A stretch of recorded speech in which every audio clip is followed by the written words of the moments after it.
Latest news updates కోసం ఇప్పుడే download చేసుకోండి media effects app. Welcome to media effects. తాజాగా అన్నా డిఎంకే బహిష్కృత నేత ఏవి రాజ్ త్రిషపై దారుణమైన ఆరోపణలు చేసిన సంగతి మనందరికీ తెలిసిందే. దీనిపై ఆమె న్యాయపరమైన చర్యలు తీసుకుంటుంది.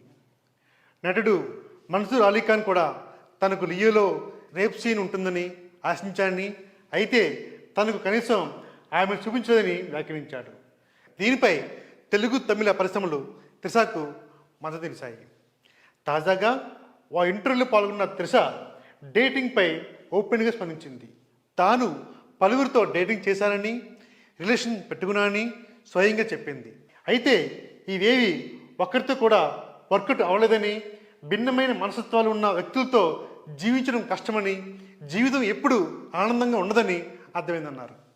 ఒకనొక దశలో తనకు పెళ్ళి సెట్ అవ్వదని, వివాహం అనేది బాధ్యత అని, తన వల్ల కాదు అని అనుమానం కూడా వచ్చిందన్నారు.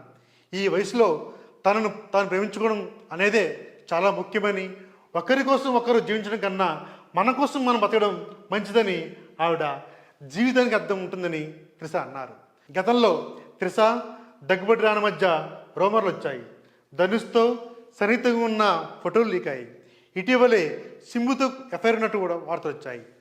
2015లో బిజినెస్ మ్యాన్ వరుణ్ మానియన్తో త్రిషకు ఎంగేజ్మెంట్ జరిగింది. కాకపోతే వివాహం రద్దయింది.